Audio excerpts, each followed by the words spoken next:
So given the problems that we were having under the Articles of Confederation, the time was pretty ripe for change. So that brings us to the Annapolis Convention and Shays' Rebellion. In September of 1786, 5 states sent delegates to discuss trade problems under the Articles of Confederation.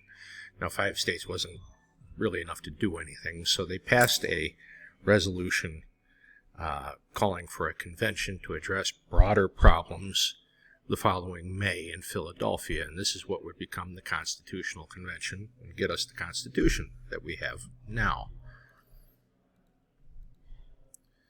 In the meantime, though, protests by debtors threaten states' leaders, and this is something you're going to read about in your book, Shays' Rebellion, which is basically an economic conflict due to taxes and aggressive debt collection between farmers and merchants.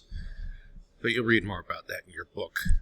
But more people began to see the need for a strong central government. Shays' Rebellion was the precipitating factor that motivated the Confederation Congress to endorse a convention for the sole and express purpose of revising the Articles of Confederation, and they did a lot more than that. They wrote a constitution, a new constitution, with a federal form of government. And this convention was held in May to September of 1787 with state-appointed delegates. That created a federal government, like we know today, in which power is divided between the federal government and the states. We have 3 branches of government and a separation of powers with checks and balances. So 3 branches, an executive, a legislative, a judicial, separation of powers. The executive branch enforces the law, the legislative branch makes the law, the judicial branch interprets the law, right? And checks and balances. So like the president can veto a bill passed by Congress. Congress can override that veto if it so chooses.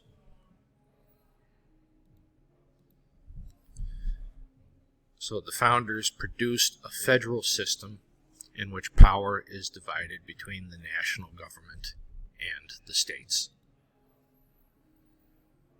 Types of powers, Article 6,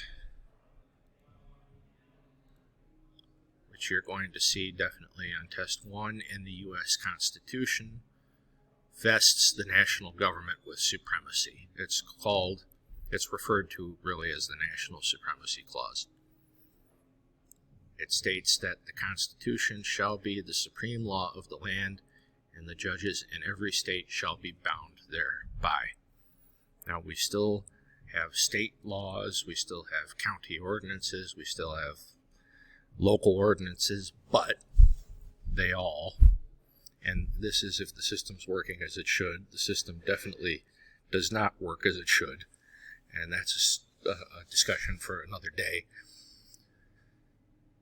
Everything should square nicely with the United States Constitution.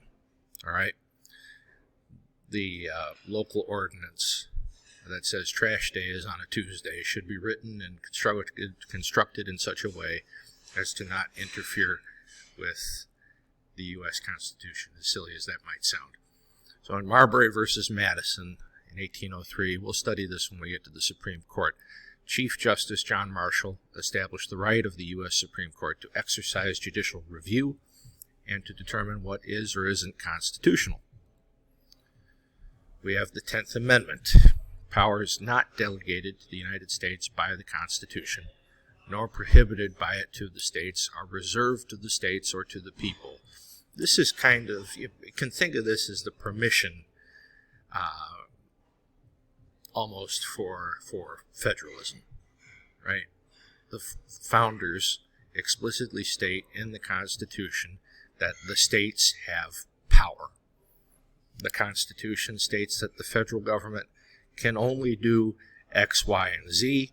The rest of it's up to the states or to the people. Now, we've had a lot of fun over the last 200 odd years adjudicating exactly what those powers are and aren't in court, but that's what this is. So the Supremacy Clause lays out what I kind of call the hierarchy of laws. The U.S. Constitution is obviously the supreme law of the land, and everything under here has to work in such a way that it's not violating the U.S. Constitution. So acts of Congress and treaties come under that. State Constitution, so the Constitution of the state of Illinois has to work with acts of Congress and treaties, not be in violation of any of those, and not be in violation of the Constitution. So the state Constitution of Illinois can't say that we are in a perpetual state of war with Norway. That won't work because the U.S. Constitution says that only the federal government can declare war, specifically Congress. So state statutes can't violate state constitutions. City and county charters and ordinances can't violate state statutes. All right. So everything, as I said, has to square itself with the U.S. Constitution. Acts of Congress, state constitutions, state statutes, city and county charters and ordinances, they all have to work with one another. They all have to not violate rights given to the people in the U.S. Constitution, in acts of Congress, in the state constitution, state statutes, all the way down. I hope that made sense. I hope that was enough. If you are still confused about that, email me, because this is an important point. So there are different types of powers. The national government has delegated powers. Sometimes you might see that written as enumerated. It just means that the Constitution says that the federal government can do X, Y, and Z. States are given reserved powers through the 10th Amendment. Now, does the 10th Amendment say that the states can do A, B, and C? No.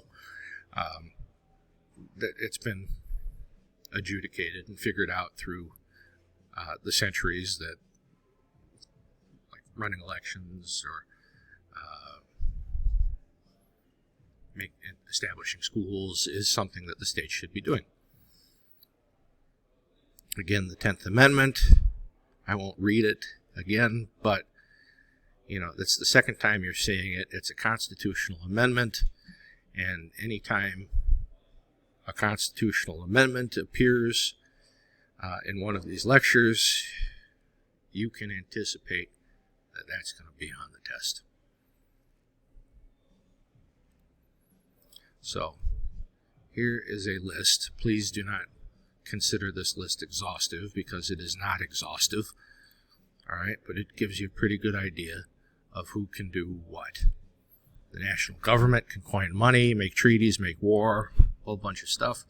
The state government can run elections, protect public health, safety, and morals, regulate commerce through intrastate commerce. Now, here's where people typically get confused. The concurrent powers. Concurrent powers are those that are shared by the national and state governments. So if I ask you to name an enumerated power on the test, and you say tax, you're wrong. Yes, the national government can tax, as we know all too well when it gets to be April, but so can the state. An enumerated power is a power, or a delegated power is a power strictly of the national government, right? So if you say, make war, great, all right. Both the state and the federal government can borrow money. Both can charter banks and corporations. Both can take property. Both can make and enforce laws and administer a judiciary. So, yes, the national government and the state government can do these things, but if I ask you specifically for a state power or a reserve power, and you give me a concurrent power, you're wrong. Just want to make that very clear. So strict constructionists are Thomas Jefferson was one, the great anti-federalist. He thought, and those like him, that Congress is limited to expressed and few implied powers. That Congress, which eventually comes to mean the whole federal government, is limited to, I think if you count them up in the Constitution, it's like 26 or 27 things. That's it. According to the strict constructionists, that's the only stuff that the federal government can do. The rest of it's to the states and the people. These guys wanted to limit the power of government. They were advocating for more states' rights. And they are, up to a point, correct. I believe it was Ronald Reagan who said that, and this is an obvious statement, but it is the states that created the federal government and not the other way around. Right? So the states are the bosses, or should be, not the federal government. Liberal constructionists, like Alexander Hamilton, who was a Federalist, he wanted congressional powers to be interpreted very broadly. He thought that Congress, eventually the whole federal government, should be semi-monarchical in how it works. There are implied powers that are granted to Congress by the Elastic Clause, Article 1, Section 8, Clause 18, and these were strengthened by the ruling in McCulloch versus Maryland, which was a big old debate over the constitutionality of a national bank. The result's a strong national government. Now, I would have to say, and this is for you to decide really for yourselves, that these guys probably lost the debate at some point. We probably have a stronger national government, maybe than we should have, maybe not. That is for you to decide. But think about it. It's something you should think about. So, don't worry about this right here. You're going to do this on Canvas. All right, that's an assignment under the module on Canvas, so don't worry about this right this second. Now, a school I used to work at had this up as a review of federalism. Since we're going to be looking at it so much, I would suggest watching these videos as well. And they're only 15 minutes total. All right? So they don't go on as long as I do about stuff. But give these a watch. The links still all work. You will, again, be hearing about federalism from now until the end of the semester. So the more you know, the better you can tell me about it.